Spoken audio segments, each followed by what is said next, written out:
दोस्तों नमस्कार, स्वागत है आप सभी का एक बार फिर से। चलिए जानते हैं बिहार की ताज़ा खबरों को, लेकिन उससे पहले अगर आपने अभी तक इस चैनल को सब्सक्राइब नहीं किया तो सब्सक्राइब कर लें, जिससे कि आपको बिहार की ताज़ा खबर रोजाना मिलती रहे।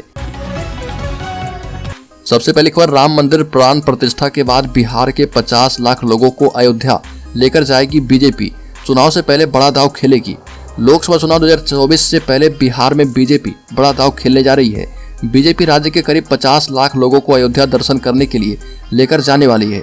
बिहार के सभी 243 विधानसभा क्षेत्र से श्रद्धालुओं को अयोध्या लेकर जाने की प्लानिंग है और इसकी शुरुआत अयोध्या स्थित श्री राम मंदिर की प्राण प्रतिष्ठा के बाद शुरू होगा। रामलला की प्राण प्रतिष्ठा 22 जनवरी को होनी है। अगली खबर, उत्तर प्रदेश में परमिशन नहीं मिली तो खेत में कर देंगे रैली। नीतीश की वाराणसी जनसभा पर बोले जेडीयू मिनिस्टर श्रवण कुमार।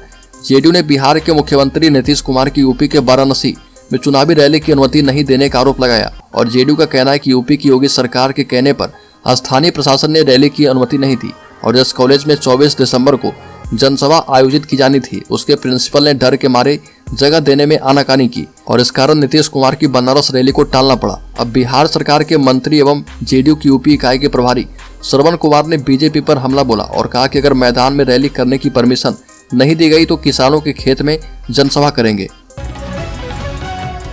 अगली खबर, 22,000 नियोजित शिक्षकों की नौकरी बचाने के लिए सुप्रीम कोर्ट जाएगी राज्य सरकार।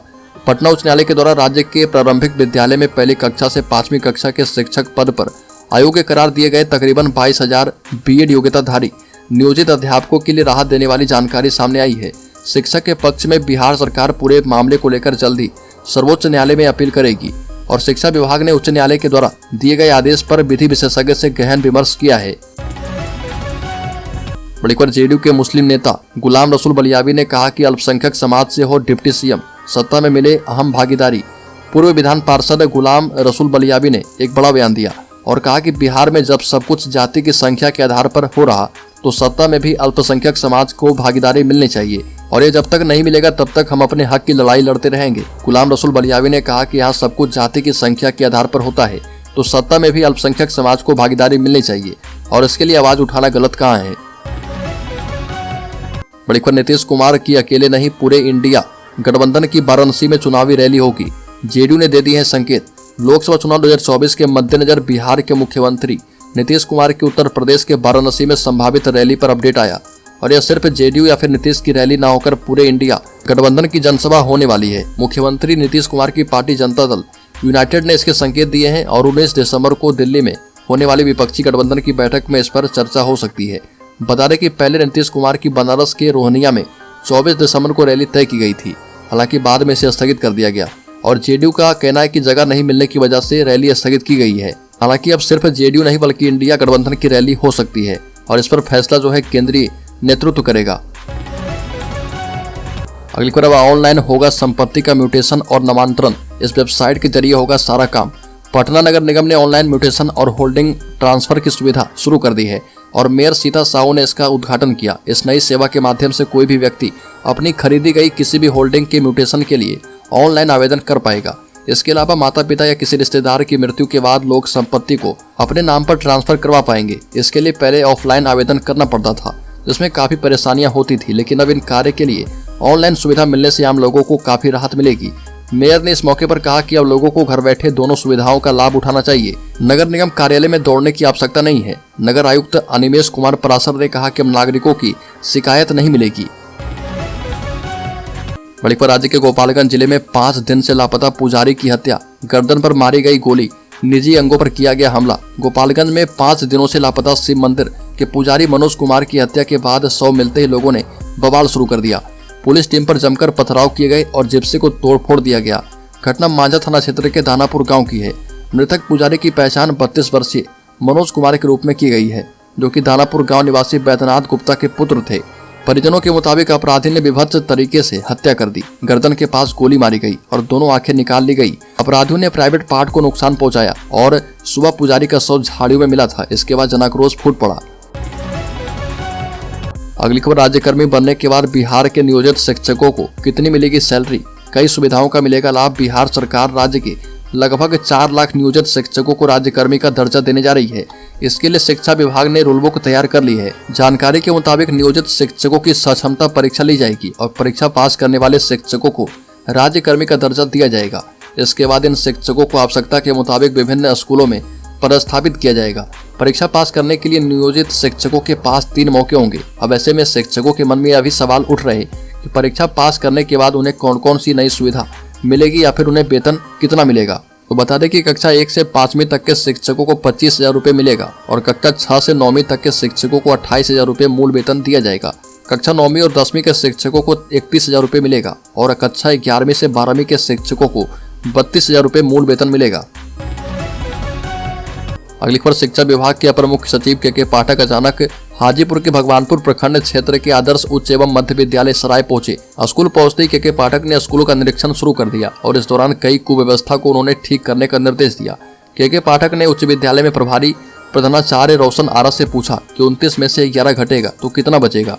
इस पर वो सकपका गई और इसके बाद नाम पूछा तो आग्रह किया कि सर कुछ कीजिएगा नहीं। इसके बाद अपना नाम बताया।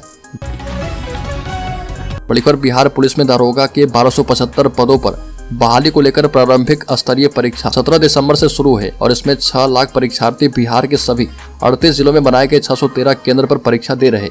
परीक्षा 2 पाली में ली जा रही है और परीक्षार्थियों को परीक्षा के 1.5 घंटे पहले प्रवेश मिल रहा और परीक्षा शुरू होने के आधे घंटे पहले गेट बंद कर दिया जा रहा। परीक्षार्थी से लेकर वीक्षक, व्यवस्थापक और निकास प्रवेश द्वार की निगरानी 16,500 सीसीटीवी कैमरे की मदद से किया जा रहा। आयोग कार्यालय में बने कमांड एंड कंट्रोल सिस्टम में लगे बड़े स्क्रीनों से इन सीसीटीवी को जोड़ा गया है ताकि उनकी हर गतिविधि पर नजर रखी जाए। अगली खबर, नीतीश कुमार से तेजस्वी यादव ने बना ली दूरी। बता दें कि बिहार की सियासत उथल पुथल के दौर से गुजर रही है। मुख्यमंत्री नीतीश कुमार और उप मुख्यमंत्री तेजस्वी यादव साथ साथ रहते हुए भी दूर दूर हैं और दोनों नेता लंबे अरसे से बिहार सरकार के कार्यक्रम में एक मंच पर नहीं दिखे हैं। बिहार के अंदर महागठबंधन की सियासत भटक रही है और राष्ट्रीय जनता दल और जनता दल यूनाइटेड के बीच खींचतान जारी है। पिछले 18 दिनों से नीतीश कुमार और तेजस्वी यादव बिहार सरकार के किसी भी कार्यक्रम में साथ साथ नजर नहीं आए हैं। यहाँ तक कि तेजस्वी यादव अपने विभाग के कार्यक्रम में जाने से भी परहेज कर रहे। अगली खबर, बिहार के उप मुख्यमंत्री तेजस्वी यादव ने एक कार्यक्रम के दौरान खेलों को लेकर बड़ी घोषणा की और तेजस्वी यादव ने कहा कि जो मेडल लाएगा वो नौकरी पाएगा। छात्रों को संबोधित करते हुए कहा कि खेलों को लेकर बिहार के हर स्कूल में माहौल दिखना चाहिए और यादव ने कहा कि आज लोग पढ़ लिख करके भी नौकरी नहीं कर पाते हैं। डिग्री रहती है लेकिन नौकरी नहीं मिल पाती है, जो कि हमारे समाज की समस्या है और वो बेरोजगारी है। हमारे राज्य में खेलों को बढ़ावा देने के लिए हम लोग नीति लेकर आए हैं। ये भी कहा कि हमने खेलों से जुड़े 81 लोगों को चुना है जिन्हें हम नौकरी के जरिए अधिकारी बना रहे और उन लोगों को भी जल्द ही ज्वाइनिंग लेटर देंगे। बड़ी खबर, पूर्व एमएलसी हुलास पांडे ने की थी ब्रह्मेश्वर मुखिया की हत्या। सीबीआई की सप्लीमेंट्री चार्जशीट में कुल 8 आरोपी हैं। बिहार के बहुचर्चित ब्रह्मेश्वर मुखिया हत्याकांड के मामले में सीबीआई ने सप्लीमेंट्री चार्जशीट आरा के जिला एवं सत्र न्यायालय में दायर कर दी है। सेशन जज 3 के कोर्ट में दायर चार्जशीट में पूर्व एमएलसी हुलास पांडे समेत 8 लोगों को नामजद अभियुक्त बनाया गया और इनमें अभय पांडे, नंद गोपाल पांडे उर्फ फौजी, रितेश कुमार उर्फ मोनू, अमितेश कुमार पांडे उर्फ गुड्डू पांडे, प्रिंस पांडे, बालेश्वर पांडे और मनोज राय उर्फ मनोज पांडे का नाम शामिल है। सीबीआई के स्तर से दायर इस चार्जशीट में कहा गया है कि हुलास पांडे ने 7 अन्य आरोपी के साथ मिलकर ब्रह्मेश्वर नाथ सिंह उर्फ ब्रह्मेश्वर मुखिया की हत्या का षड्यंत्र रचा था और हुलास पांडे अभी चिराग पासवान की पार्टी लोजपा रामविलास के संसदीय बोर्ड के अध्यक्ष हैं। बड़ी पर, किशनगंज में शिक्षकों के लिए नया फरमान। स्कूल 4:45 से पहले बंद पाए जाने पर टीचर्स की 7 दिनों की कटेगी सैलरी। बिहार में शिक्षा विभाग के अपर मुख्य सचिव के पाठक के सख्त रवैये से शिक्षकों में हड़कंप मचा है। शिक्षा विभाग की ओर से 1 दिसंबर से मॉडल टाइमिंग लागू करते हुए शिक्षकों को सुबह 9 बजे से शाम 5 बजे तक विद्यालय में रहने का निर्देश दिया गया है। किशनगंज में इस आदेश के उल्लंघन करने पर और समय से पहले स्कूल बंद करने पर शिक्षकों का 7 दिनों का वेतन काट लिया जाएगा और विद्यालय 4:45 से पहले बंद पाए जाने पर शिक्षकों के 7 दिनों की वेतन कटौती जारी रहेगी। जिला शिक्षा पदाधिकारी ने एक स्कूल को 5 बजे की जगह 4:45 पर बंद करने के मामले में स्कूल के सभी शिक्षकों को 1 सप्ताह का वेतन काटने का आदेश जारी किया है। बड़ी खबर, दानापुर कोर्ट कैंपस में दिन दहाड़े कैदी अभिषेक उर्फ छोटे सरकार की हत्या के बाद प्रशासन अलर्ट मोड पर है और जिले के सभी कोर्ट की सुरक्षा ऑडिट के लिए समिति का गठन किया गया है। इस समिति में न्यायिक पदाधिकारी, सिटी एसपी, ट्रैफिक एसपी, अनुमंडल अधिकारी, अनुमंडल पुलिस पदाधिकारी और भवन निर्माण विभाग के कार्यपालक अभियंता को सदस्य बनाया गया। ये सभी अधिकारी कोर्ट की सुरक्षा में क्या कमी है, किस तरह की लापरवाही बरती जा रही है और सुरक्षा को कैसे और भी चौकस किया जा सकता है, इन सब चीजों की समीक्षा करेंगे। और डिस्ट्रिक्ट जज के विमर्श के बाद व्यवहार न्यायालय पटना सदर सिटी कोर्ट दानापुर कोर्ट की सुरक्षा ऑडिट करने के लिए समिति का गठन किया गया है। व्यवहार न्यायालय सदर कोर्ट के लिए 5 सदस्य, पटना सिटी कोर्ट के लिए 4 सदस्य और दानापुर के लिए 4 सदस्य का नियुक्ति किया गया है। अगली खबर, बीपीएससी 69वीं मेंस परीक्षा के लिए डेट शीट जारी। बिहार लोक सेवा आयोग ने 69वीं संयुक्त मुख्य लिखित परीक्षा के लिए डेट शीट जारी कर दी है और बीपीएससी 69वीं मेंस परीक्षा 3 से 6 जनवरी 2024 तक आयोजित की जाएगी। आयोग ने नोटिस जारी करके इसकी जानकारी दी है और नोटिस के मुताबिक परीक्षा पटना के अलग अलग सेंटर पर होगी, जो कि 3 घंटे तक चलेगी। बीपीएससी के संयुक्त प्रारंभिक प्रतियोगी परीक्षा में कुल 5299 अभ्यर्थी को सफल घोषित किया गया था। बड़ी खबर, कुख्यात अपराधी अभिषेक सिंह उर्फ छोटे सरकार की हत्या की साजिश किसी और ने नहीं बल्कि पटना के पश्चिमी इलाके को डिस्टर्ब रखने वाले नौबतपुर के बाप बेटे के नाम से मशहूर गैंग ने की है।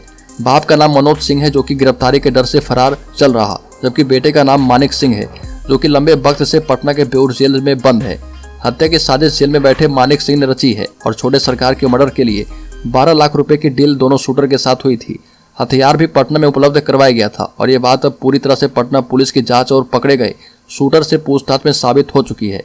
पटना के एसएसपी राजीव मिश्रा ने इसकी पुष्टि कर दी है। फुल प्रूफ प्लानिंग के तहत मुजफ्फरपुर के रहने वाले दोनों शूटर समरजीत और तहसीन जलाल पटना पहुंचा था।